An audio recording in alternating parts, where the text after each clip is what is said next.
तो हेलो बच्चों, स्वागत है आप सभी का आज की इस वीडियो में।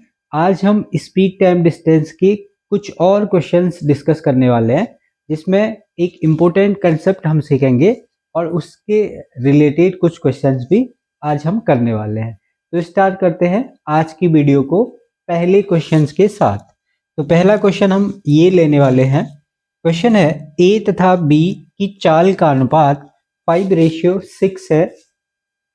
समान दूरी तय करने में उनके द्वारा लिए गए समय का अनुपात क्या होगा। तो सबसे पहले हमें यहाँ पे एक चीज समझनी है, जो गिवन है वो है स्पीड। तो स्पीड का हमें रेशियो गिवन है दो पर्सन्स के लिए, जो कि है ए और बी।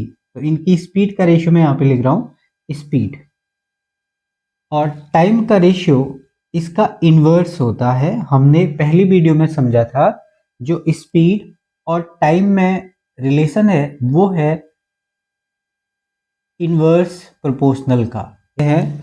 जो हमारा स्पीड का रेशियो है 5:6 है, तो टाइम का रेशियो 1/5 रेशियो 1/6 होगा, यानी कि इसका इन्वर्स है। 5 का इन्वर्स 1/5, 6 का इन्वर्स 1/6। इन्वर्स यानी कि व्युत्क्रम। तो स्पीड और टाइम में व्युत्क्रम का रिलेशन है, इसलिए इसका उल्टा हो गया। व्युत्क्रम यानी कि उल्टा क्रम। तो 5 का उल्टा 1/5, 1/5 का उल्टा 5। तो इस तरह से हमने इसको लिखा। और इसके बाद अगर मैं इसको सॉल्व करता हूं तो हमें ये एलसीएम लेके सॉल्व करना पड़ेगा। 5 और 6 का एलसीएम होगा 30, और ये बन जाएगा फिर 5 6 जा 30 यानी कि 6 टाइम, और 5 1 जा 5। तो डिनोमिनेटर को हमें छोड़ देना है क्योंकि इक्वल हो चुके हैं। तो 6:5 ये होगा हमारा टाइम का रेशियो, यानी कि उसी डिस्टेंस को तय करने में क्या समय लगेगा, ये रेशियो पूछा हमें। तो आंसर होगा 6:5। और इसके अलावा अगर आपसे इस क्वेश्चन में डिस्टेंस पूछा जाए या एग्जैक्ट टाइम पूछा जाए तो हम उस वैल्यू को नहीं फाइंड कर सकते हैं। तो दूरी कभी भी इस क्वेश्चन में हमसे नहीं पूछी जाएगी, और स्पीड भी नहीं पूछी जाने वाली है। एग्जैक्ट स्पीड हमसे नहीं पूछी जाएगी। वो 5-6 के रेशियो में कुछ भी हो सकती है। बस हमें इस क्वेश्चन से जो पूछा जा सकता है वो केवल टाइम होगा, और वो भी रेशियो में, जो हमारा आ चुका है 6:5। तो अगर इसी में हमें 3 वैल्यू दी हो तो उसको भी हम सॉल्व कर सकते हैं इसी तरह से व्युत्क्रम के साथ। ए बी सी 3 पर्सन है, और इनकी स्पीड का जो रेशियो है वो है 1:2:3।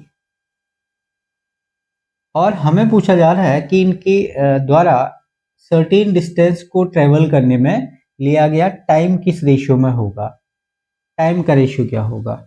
तो टाइम का रेशियो और कुछ नहीं, इसका इन्वर्स होगा, यानी कि इसका व्युत्क्रम होगा। तो एक का व्युत्क्रम एक ही होगा, या 1/1 भी लिख सकते हैं क्योंकि हमें आगे भी फ्रैक्शन बनानी है। 2 का व्युत्क्रम 1/2 होगा, और 3 का व्युत्क्रम 1/3 होगा। और इसको हम एलसीएम लेके फिर से सॉल्व करेंगे। तो 6 एलसीएम हुआ 6:3:2। तो इनके द्वारा लिए गए टाइम का जो रेशियो होगा वो होगा 6:3:2। तो इस तरह से आप स्पीड और टाइम के रिलेशन को यूज करके बहुत सारे क्वेश्चंस को अब हम सॉल्व कर सकते हैं, और करने वाले हैं आगे। एक रेलगाड़ी अपनी स्वयं की चाल की 7/11 चाल से चलकर किसी स्थान पर 22 घंटे देरी से पहुंची। सामान्य चाल से चलने में कितने समय की बचत होगी, या कितना समय कम लगेगा, ये हमें बताना है। तो स्टार्ट करते हैं। सेम कंसेप्ट पे क्वेश्चन करेंगे हम, जो कि हमने अभी अभी सीखा है, लेकिन वहां पे हमें चाल का रेशियो दिया था। यहाँ पे हमें चाल का रेशियो डायरेक्टली नहीं दिख रहा है, बट चाल का रेशियो गिवन है। देखो यहाँ पे एक फ्रैक्शन है, और इस फ्रैक्शन में ही चाल का रेशियो छुपा हुआ है। तो अब यहाँ पे जो नॉर्मल चाल है उसका 7/11 की चाल से आगे चल रहा है। इसका मतलब ये हुआ कि हमारे पास में स्पीड है, और स्पीड में दो वर्ड हैं, एक है नॉर्मल और एक है आज की, या हम कह सकते हैं स्लो स्पीड है। ये स्लो चल रहा है, ये बात आपको ध्यान रखनी है। अच्छा, स्लो कैसे हुआ?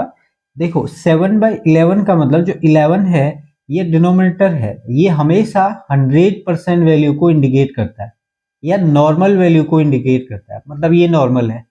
तो 7 आज की स्पीड है, यानी कि ये जो स्लो चल रहा है जिसकी वजह से 22 घंटे देरी से भी पहुंच रहा है, तो ये स्लो वाली स्पीड है। अगर ये यहाँ पे 7 की जगह 17 होता तो ये ट्रेन आज फास्ट चल रही होती, तब हम यहाँ पे वर्ड लिख रहे होते फास्ट, और यहाँ क्वेश्चन में भी दिया होता कि ये 22 घंटे या कुछ टाइम पहले पहुंच गई, बिकॉज ये 17 यानी नॉर्मल से फास्ट चल रही होती। फिलहाल आज ये स्लो है, तो इस चीज को आपको ध्यान रखना है। डिनोमिनेटर हमेशा 100% वैल्यू को शो करता है, तो ये इसकी नॉर्मल स्पीड यानी कि जो रेगुलर है इसका उसको शो करेगा, और ऊपर कम या ज्यादा कुछ भी हो सकता है। आज के केस में ये स्लो है, तो स्लो वाली जो स्पीड है ये है 7 और नॉर्मल स्पीड इसकी 11 है। तो इस तरह से रेशियो यहाँ पे गिवन था। इसके बाद हमें यहाँ पे देखना है टाइम। तो टाइम जस्ट इसका इन्वर्स होता है, ये हमने पढ़ चुके हैं। तो इन्वर्स है तो 7/11 हो जाएगा। तो अब आप यहाँ पे देखो, रेशियो चैप्टर हम पढ़ चुके हैं पहले। इसका नॉर्मल टाइम अगर 7 यूनिट था तो स्लो वाला यूनिट 11 है। मतलब अगर ये नॉर्मल डेज में 7 घंटे में पहुंचती थी तो आज स्लो होने के कारण 11 घंटे में पहुंची है, मतलब कि इसको 4 घंटे ज्यादा लगे हैं, ऐसा भी हम कह सकते हैं।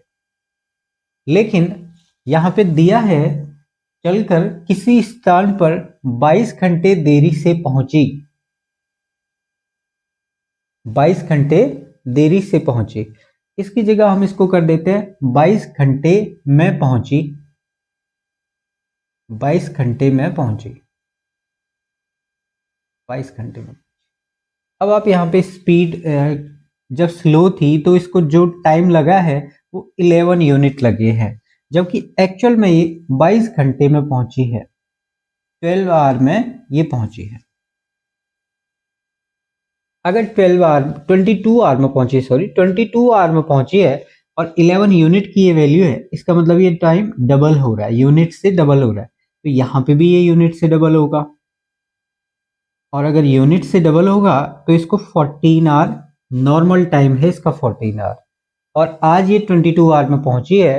तो अगर नॉर्मल चाल से चली होती यानी कि इस वाले चाल से, तो ये टाइम लगता, तो कितने समय की बचत होती? तो कितना समय बच जाता? इन दोनों का डिफरेंस बच जाता, यानी कि जो सेविंग होती टाइम की वो होती 8 आवर, 8 आवर। यही हमारे क्वेश्चन का आंसर होगा। और अगेन इस क्वेश्चन में भी आपसे कभी भी डिस्टेंस नहीं पूछा जा सकता है या स्पीड नहीं पूछी जा सकती, क्योंकि हमारे पास वैल्यू नहीं है, इतनी वैल्यू नहीं है कि हम दो वेरिएबल निकाल सके। यहाँ पे डिस्टेंस भी गिवन नहीं है, स्पीड भी गिवन नहीं है, तो और कोई भी चीज आपसे इस क्वेश्चन में नहीं पूछी जाएगी, बस रेशियो ही पूछा जाएगा, या फिर इस तरह से डिफरेंस वैल्यू दे रखी है तो इस तरह से टाइम पूछा जा सकता है। तो नेक्स्ट सेकेंड लास्ट क्वेश्चन आज का। एक व्यक्ति अपनी सामान्य चाल की 3/4 दर से चलने पर 3/2 घंटे देरी से पहुंचता है। कोई बात नहीं, तो हम फिर से स्पीड, और एक होगी नॉर्मल स्पीड और एक होगी, अब अगेन ये स्लो चल रहा है, स्लो चल रहा है, तो ये 3 और नॉर्मल 4, और टाइम इसका इन्वर्स है तो टाइम को हम कहेंगे 3:4। और कंपेयर करें तो नॉर्मल टाइम अगर 3 यूनिट है तो आज ये स्लो चलने की वजह से 4 यूनिट टाइम ले रहा है, मतलब 1 यूनिट टाइम ज्यादा लेगा, 1 यूनिट टाइम ज्यादा है। और इसकी वैल्यू आपको हमेशा क्वेश्चन में दी रहेगी, 3/2 आवर है, 3/2 आवर बोलो या 1.5 घंटे बोलो, आपकी इच्छा है। तो 1 यूनिट की वैल्यू 1.5 घंटे है। हमें पूछा है सामान्य चाल से चलने पर कितने टाइम में पहुंचेगा, तो यह है नॉर्मल और यह है टाइम। सामान्य चाल से चलने पर 3 यूनिट टाइम में पहुंचेगा, तो हम अगेन 3 यूनिट की वैल्यू निकाल रहे हो, तो 3 यूनिट की वैल्यू हो जाएगी 4.5 आवर। यही हमारे क्वेश्चन का आंसर होगा। और चूंकि फ्रैक्शन में दिया है पहले, तो हो सकता है यहाँ पे भी ये फ्रैक्शन में दिया हो, तो 4.5 इस तरह से भी लिख सकते हैं, या 9/2 आवर ऐसे भी लिख सकते हैं, या 4 आवर 30 मिनट ऐसे भी लिख सकते हैं। तो जैसे इसका अवेलेबल रहेगा वैसे हम इसको टिक करेंगे।